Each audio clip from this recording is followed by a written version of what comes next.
Number 2.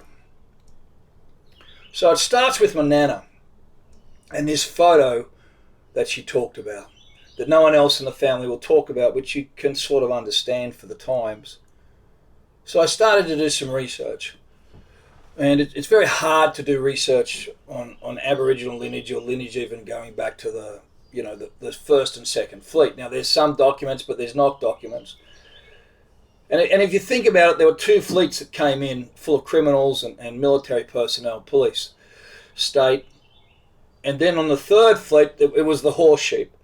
And so, these women must have had a hard time with it because these guys, there's a hell of a lot of pent-up, rough folks involved in wanting to engage in bloody sexual activity. So it was a mess. But it makes no sense to believe that, and the documents prove differently, that there was interaction between the English and the Aboriginal women that lived in the Sydney area. Some of it was predatory rape, some of it was by consent, some of it was by arrangement. Some of it, if you can find the documents and you hear the story and you follow the family trees, ended up in romantic relationships that then blossomed that were frowned upon by society. So there's this whole mix match, and the thought that there's only 2.3% of Aboriginal blood within Australians is just, for me, is bullshit.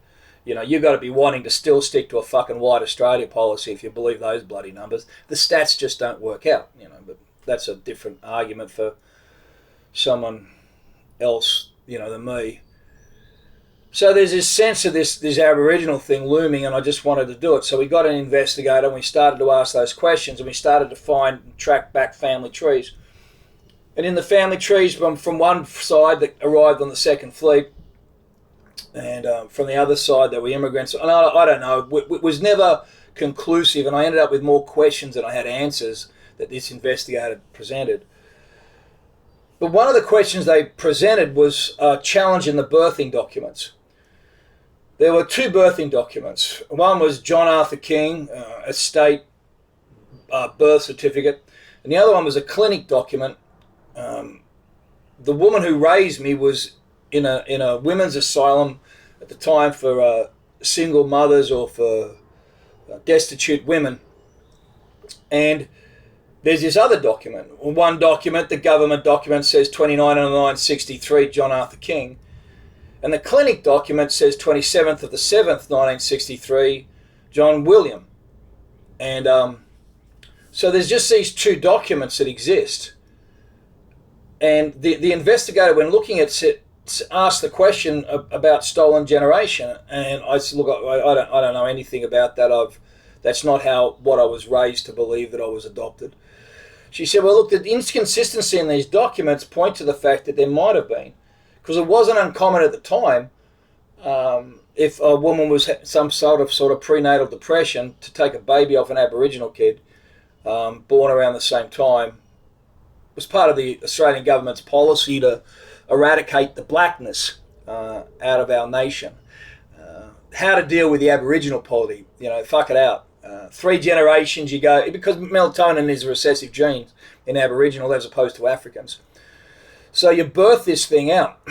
So by the 3rd generation you end up with a blonde-haired, brown-eyed, olive-skinned kid, which was me. All the early photos were blonde-haired kid. Apparently I was a good-looking kid. And that's what led to the sexual abuse, etc., I suppose. So there was that series of documents. So here I am left with 2 questions.